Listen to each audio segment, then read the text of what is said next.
নমস্কাৰ, মই এঞ্জেলা চাংমাই। শুভ জন্মাষ্টমী। আশা কৰোঁ আপোনালোক সকলো কুশলে আছে। প্ৰতি জন্মাষ্টমীত আপোনালোকলৈ আগবঢ়াওঁ ভগৱান শ্ৰীকৃষ্ণ আৰু ৰাধাৰ কাল্পনিক কথোপকথন অথবা ভগৱান শ্ৰীকৃষ্ণৰ জীৱনভিত্তিক বহু কাহিনী। আজিও ব্যতিক্ৰম নহয়। এই জন্মাষ্টমীৰ শুভক্ষণত আপোনালোকলৈ আগবঢ়াব বিচাৰিছোঁ এইবাৰ ভগৱান শ্ৰীকৃষ্ণৰ মৃত্যুৰ পাছত শ্ৰীকৃষ্ণৰ ভক্তসকলৰ মাজত সৃষ্টি হোৱা কেইটামান বাস্তৱ ঘটনাৰ কথা। वाके बिहारी अर्थात बेका बिहारी भगवान श्रीकृष्णर एभाग विशेष मूर्ति जी भागक कोৱা হয় वाके बिहारी। সেই बेका बिहारी मूर्ति भाग एफाলৰ পৰা যদি আপুনি চাই তেন্তে ৰাধাক দেখিব, আনফালৰ পৰা যদি চাই তেন্তে ভগৱান শ্ৰীকৃষ্ণক দেখিব। সেয়া এক বিশ্বাস, সেয়া আজিও হয় বুলি সকলোৱে বিশ্বাস কৰে।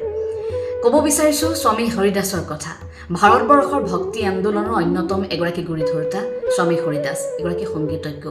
স্বামী হৰিদাসে যদিও জন্মগ্ৰহণ কৰিছিল আলিগড়ত, কিন্তু ভগৱান শ্ৰীকৃষ্ণৰ ইমান ভক্ত আছিল যে স্বামী হৰিদাস নিধিবন এৰি থাকিব পৰা নাছিল। গতিকে বৃন্দাবনৰ নিকুঞ্জ বনত স্থায়ীভাৱে থাকিবলৈ লৈছিল।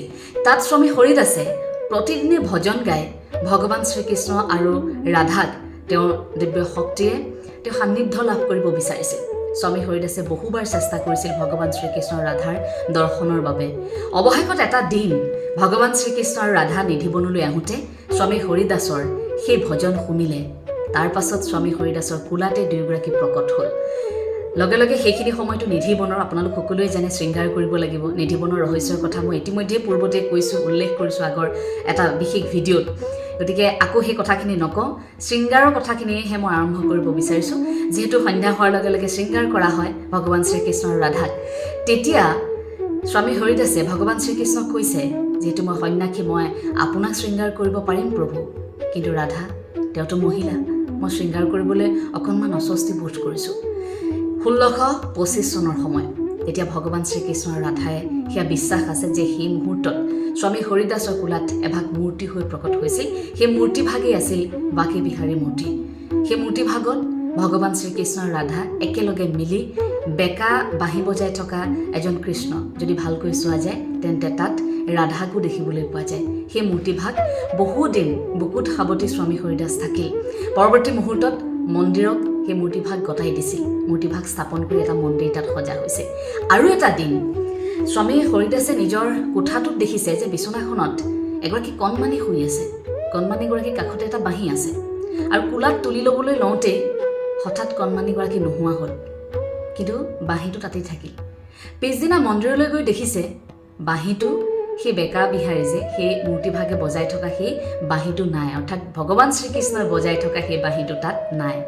পুৱাৰ ভাগত যে স্বামী হৰিদাসে সেই শিশুটিক দেখিছিল, শিশুটিয়ে যে এটি বাঁহী লৈ আছিল হাতত, বুজিবলৈ বাকী নাথাকিল হৰিদাসৰ যে ভগৱান শ্ৰীকৃষ্ণ নিশা তালৈ আহিছিল। নিধিবনলৈ আহি তেওঁ কিছু সময় বিশ্ৰাম লৈছিল শিশুৰ ৰূপত। সেয়া লোকবিশ্বাস, এয়া বাস্তৱ সত্য।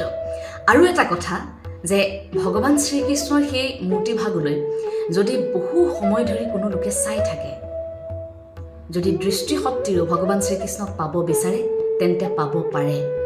সেয়াও কিন্তু সত্য। এগৰাকী মহিলা এবাৰ তেওঁৰ স্বামীৰ সৈতে তালৈ গৈছিল। উৰেটো নিশা ভগৱান শ্ৰীকৃষ্ণৰ সেই মূৰ্তিভাগলৈ চাই আছে। মূৰ্তিভাগলৈ চাই চাই খুব কাতৰভাৱে বহুখিনি কথা কৈছে। পিছদিনা পুৱা হোৱাৰ লগে লগে আহিবৰ সময়ত সেই মহিলাগৰাকী কাতৰভাৱে সেই মূৰ্তিভাগলৈ চাই কৈছে যে প্ৰভু, মই সংসাৰ ধৰ্ম পালন কৰিবৰ বাবেহে যাবলৈ ওলাইছোঁ। মোৰ আত্মাটো কিন্তু এতিয়াও আপোনাৰ কাষতেই আছে। এই কথাষাৰ কৈ মহিলাগৰাকী যাবলৈ ওলাইছে, গৈ আছে। তাৰপাছত পূজাৰী যেতিয়া মন্দিৰলৈ সোমাইছে পূজা কৰিবলৈ, পূজাৰীগৰাকী যেতিয়া সোমাইছে তেতিয়া পূজাৰীগৰাকীয়ে দেখিছে যে তাত সেই মূৰ্তিভাগ নাই। মূৰ্তিভাগ নাই অৰ্থাৎ তেওঁ কিছু দূৰ গৈ থকা সেই মহিলাগৰাকীলৈ যেতিয়া চাইছে তাত দেখিছে যে মহিলাগৰাকীৰ পাছে পাছে এগৰাকী কণমানি খোজকাঢ়ি গৈ আছে। সেয়াও বিশ্বাস যে ভগৱান শ্ৰীকৃষ্ণৰ সেই মূৰ্তিভাগলৈ চাই কোনো দৃষ্টিশক্তিও যদি ভগৱানক কাতৰভাৱে আহ্বান কৰে, দৰ্শন লাভ কৰিব বিচাৰে, তেন্তে ভগৱান শ্ৰীকৃষ্ণ এটি কণমানি শিশুৰ দৰে তেওঁলোকৰ সৈতে ঘৰলৈ যাবলৈ জিদ ধৰে। সিদিনাটো গুচিয়েই গৈছিল। যাৰ বাবে এতিয়া এনে এটা বিশ্বাস, এনে কিছু কাম কৰে মন্দিৰৰ সেই লোকসকলে যে এতিয়া কোনো ভক্তই যদি ভগৱান শ্ৰীকৃষ্ণলৈ তেনেকৈ চাই থাকে, 1 মিনিটৰ মূৰে মূৰে এতিয়া সকলো ভক্তৰ বাবে ব্যৱস্থা কৰে। 1 মিনিটৰ মূৰে মূৰে সেই মূৰ্তিভাগৰ সন্মুখত থকা এখন পৰ্দা পেলাই দিয়া হয়, যাতে ভক্ত আৰু ভগৱানৰ দৃষ্টিৰ মাজত অকণমান বিৰতি পৰে। সেয়া এক বিশ্বাস। ভগৱান শ্ৰীকৃষ্ণৰ প্ৰতি অগাধ বিশ্বাস আছিল ভগৱান শ্ৰীকৃষ্ণৰ ভক্তসকলৰ। স্বামী হৰিদাসে ভজন গাই তেওঁক আৰাধনা কৰিছিল। স্বামী হৰিদাস আকৌ গুৰু আছিল ভাৰতৰ এগৰাকী সংগীত শিল্পী, সংগীতজ্ঞ। তেওঁ আছিল তানসেন। তানসেনৰ গুৰু আছিল স্বামী হৰিদাস। সম্ৰাট আকবৰে আকৌ তানসেনৰ সেই ভজন শুনি এবাৰ কৈছিল যে তুমি ইমান ভাল গোৱা তানসেন, তোমাৰ গুৰুৱে কিমান ভাল গাব, মই এবাৰ তোমাৰ গুৰুৰ কণ্ঠত এই ভজন শুনিব বিচাৰিছোঁ। আৰু তেতিয়া তানসেনে কৈছিল যে মোৰ স্বামী হৰিদাস কিন্তু ৰাজপ্ৰসাদলৈ নাহে, যদি আপুনি শুনিব বিচাৰিছে তেন্তে আপুনি নিধি বনলৈ যাব লাগিব, কাৰণ কৃষ্ণ ভকতিত নিমজ্জিত হৈ থকা ব্যক্তিগৰাকী ৰাজপ্ৰসাদলৈ আহিব নিবিচাৰিব, নাহে। কথামতে কাম, আকবৰ গ'ল। সম্ৰাট আকবৰ দূৰৈৰ পৰা সম্ৰাট আকবৰে ইমান ভাল পালে সেই ভজন শুনি, তেওঁ আপ্লুত হৈ আহিবৰ সময়ত স্বামী হৰিদাসক লগ কৰি এটা আঁতৰ উপহাৰ হিচাপে দিলে। ভগৱান শ্ৰীকৃষ্ণৰ ভক্তত নিমজ্জিত হৈ থকা স্বামী হৰিদাসে সেই আঁতৰ ল'লে, কিন্তু নিজে ব্যৱহাৰ নকৰিলে। নিজে ব্যৱহাৰ নকৰি বাকে বিহাৰী অৰ্থাৎ সেই মূৰ্তি ভাগত অকণমান অৰ্পণ কৰিলে। আৰু তাৰ পাছত সেয়াও এটা বিশ্বাস যে একাংশ লোকে এতিয়াও সেই ঠাইত বাকে বিহাৰীত এতিয়াও সেই আঁতৰ অকণমান হ'লেও দিয়ে। তেওঁলোকে বিশ্বাস কৰে যে সেই গুণটো হয়তো প্ৰভুৱে ভাল পায়। সেয়াই সত্য কথা।